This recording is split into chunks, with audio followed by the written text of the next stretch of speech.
दोस्तों, मैं आपका नासिर। जैसा कि आपको पता है कि बिहार में चुनाव का बिगुल बज चुका है। लगभग सारी पार्टियां अपने टिकट को बांट चुकी है। लगभग बहुत सारे ऐसे कैंडिडेट हैं जो अपना नामांकन करा चुके हैं। महज 10 दिन ही बाकी है पहला चरण का वोट होने को। अभी मैं मौजूद हूँ ढाका विधानसभा क्षेत्र के फैसल रहमान साहब के आवास के पास। हमारे साथ देश महासचिव नूर आलम साहब मौजूद है। आइए उनसे खास बातचीत करते हैं। सबसे पहले मेरे साथ वक्त देने के लिए आपका बहुत बहुत शुक्रिया। सर, मेरा पहला सवाल ये है कि ढाका विधानसभा क्षेत्र में आपके फैसल रहमान साहब 5 साल विधायक थे, तो विकास के वो कौन कौन से कार्य किए यहाँ की जनता जानना चाहती है। देखिए, सबसे पहले तो मैं आपको 80 के दशक में ले जाऊं, जो मरहूम मुतीउर रहमान साहब, जिनके साहबजादे ये फैसल रहमान साहब हैं,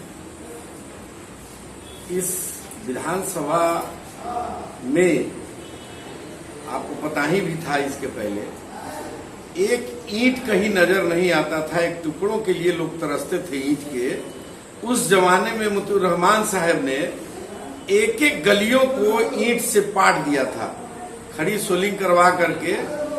जिस गलियों में कभी लाइन नहीं जा सकता था, वहां उन्होंने पोलिंग करवा करके लाइन पहुंचाने का काम किया। जिस समय के एकदम समझते हैं कि 1/4 भी फंड उस समय विधायक का नहीं था, लेकिन उनकी ललक और बेचैनी आम जनता के लिए जो थी, वो ये थी कि मुख्यमंत्री से छीन करके, उस मंत्री से छीन करके ला करके ये काम अपने विधानसभा क्षेत्र में रखने का काम करते थे। उन्हीं के एक ब्लड है ये, जो जिनके साहबजादे हैं फैसल रहमान साहब।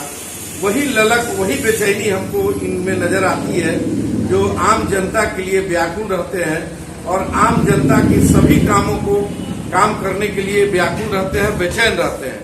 इन 5 सालों में इनसे जितना हो सका उतना उन्होंने किया है, और आगे भी इनको ललक है कि जो काम मेरा अधूरा रह गया है उसको हम, जो मेरा सपना है उसको हम पूरा करें।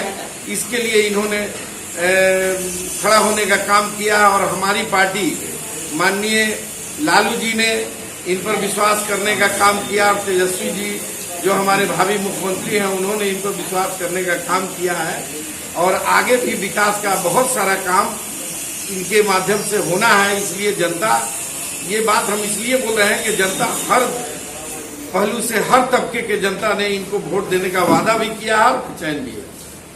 लेकिन यहाँ की जनता जानना चाहती है कि आखिर फैसल रहमान 5 साल यहाँ के विधायक थे। कम से कम 3 काम का नाम बताइए जो फैसल रहमान साहब ने अपने कार्यकाल में किए। सबसे पहला काम, जो हम लोगों ने शिक्षा को अपने देश का रीढ़ माना है, उसके लिए ITI कॉलेज ये भेलवा बाजार पर बनवा रहे हैं। अगर वो चाहते तो ढाका में भी बनवा सकते थे, लेकिन नहीं। जो पिछड़ा हुआ इलाका था, भेलवा बाजार जो सबसे पिछड़ा हुआ इलाका है, वहां की जगहों को इन्होंने चुनने का काम किया और वहां बनवाने का काम किया, नंबर 1। नंबर 2, यहाँ बिजली की बहुत परेशानी होती थी, बिजली कम रहते थे, पावर नहीं रहने की वजह से उसका थर्मल पावर इन्होंने सराठा के देहात रूरल इलाके में, सराठा में इसका स्थापना करवाया और वो चालू हो चुका है।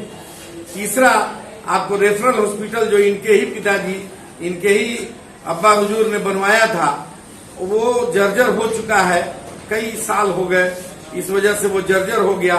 तो फिर से इन्होंने 50 बेड का नया हॉस्पिटल देने का काम ढाका इस अनुमंडल को दिया है।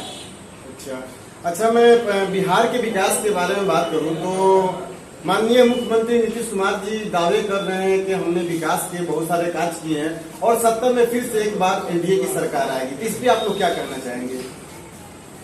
देखिए, बड़बोली बात तो नहीं बोलनी चाहिए उनको, और मैं बता देना चाहता हूं कि बिहार में जो भी विकास आपको नजर आ रहा है, वो माननीय हमारे राष्ट्रीय अध्यक्ष लालू जी की सरकार में, हमारे माननीय रघुवंश बाबू जो अभी दिवंगत है, नहीं रहे, उनका देन है, और हमारी सरकार का देन है, जो कांग्रेस से अलायंस होकर के जो सरकार इंडिया में बनी थी, वो केंद्र सरकार के द्वारा जो भी योजनाएं आई हैं बिहार में, वो विकास नजर आ रहा है। उस पर जबरदस्ती आप अपना सिलापट लगा करके नाम उजागर नहीं कर सकते हैं, आम जनता जानती है।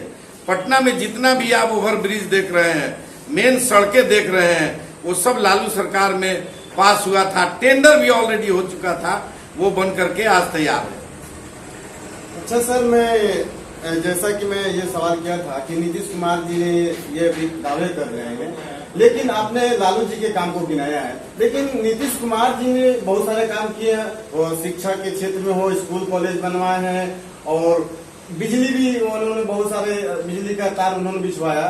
तो विपक्ष का आपके ऊपर ये भी आरोप लगता है कि जो राजद की पार्टी थी यह एक चारा घोटाला में, इस तरह के बहुत सारे ऐसे आरोप लगा रहे हैं, तो उसका सामना आप लोग कैसे करेंगे? उसका सामना करने की जरूरत हमको नहीं है, सच्चाई तो सच्चाई है। हाँ, ये बात जरूर आपने कहा है कि उन्होंने शिक्षा के मामले में काम किया है, लेकिन सिर्फ उन्होंने जो मिडिल स्कूल है उसको हाई स्कूल की बड़ी बिल्डिंग बनवा दी है, जिसमें एक टीचर आज भी मौजूद नहीं है। उसी मिडिल स्कूल के जो टीचर इक्का दुक्का जो काबिल है वो चला रहे हैं, उसमें सिर्फ फॉर्म भरने का काम हो रहा है।